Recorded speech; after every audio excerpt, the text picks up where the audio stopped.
Hello, America. I'm an independent voter, and I would like to say a few words to anyone out there that might still be undecided. We live during an historical time when it's so important to vote because we have a president of the United States that's so much different than any president ever before in the history of the United States. And our goal here today is trying to decide, is this a positive thing or a negative thing? I want to remind people about the hurricane that came some time ago, Hurricane Dorian, where President Donald Trump drew a line around Alabama and said to the good people of Alabama that yes, Hurricane Dorian will reach you, and yes, you will be affected by the hurricane. The meteorologist at the time had said no, that Alabama will not be affected. But let's just say that President Donald Trump did have a reason. He cared about the people of Alabama, and he really felt like that they would be affected. And so he felt like it was his duty to let the good people of Alabama know to be prepared. So let's say that you lived in Alabama and you went out and you went to Home Depot or Lowe's and you paid a lot of money for lumber. You spent a lot of time boarding up your house, or you called your loved ones to come pick you up because you had no access to a vehicle. Maybe you were an elderly person and you called your daughter or your son and they took off work and they drove.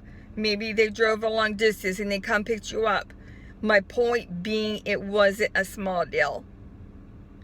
So let's give President Donald Trump the benefit of the doubt, and let's just say that he did have the best interest of the good people of America and Alabama specifically in mind.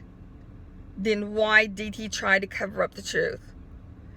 Afterwards, he tried his best to get the people, the meteorologists, to lose their jobs that told the truth, that refused to change their story, to back him up and say to the people of Alabama, yes, that the hurricane is going to hit you.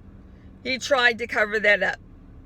He tried to cover up what was the honest truth. So it shouldn't be any surprise, folks, at all what has happened regarding the coronavirus. The Bible says in Luke 16:10 that those that are faithful in small matters will be faithful in large.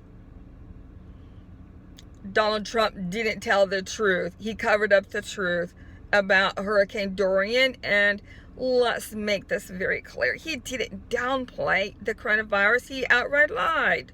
And when he said, oh, I did an excellent job, nobody could have done more than me because it closed down the border of China, that's the least he could have done, folks.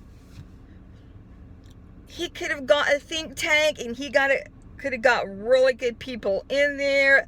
As the coronavirus progressed, he would be able to come up with best practices by talking to these people, getting protective gear in place a lot sooner than he did, and people dying alone in the hospital because of it, and those people will never come back. And he's still lying to us today. 85% of the people that wear masks are not going to get the coronavirus. He lies, he doesn't tell the truth, and this happens all day long with the President of the United States. Does he care about us? If someone did that to you, would you in any circumstance believe that that person cared about you? If you were on a ski slope and you heard a rumor that an avalanche was coming and you asked your guide, should we get off of the mountain? Is it safe? And your guide said, yes, no worries, it's a small matter. It's not going to reach us, and if it does, then it's not going to be a big matter at all. Just have fun and don't worry about the avalanche. And then you'll lose family members in the nightmare. There shouldn't be anyone, in my opinion, that would want to vote for a person like that because they don't care about you, even if they act like they do. When it comes to America first, it's me first with Donald Trump. Everyone needs to go out to vote. I'm sitting in my car right now because I'm about to vote, folks. So let's don't think that your vote doesn't count. We all need to go out and vote.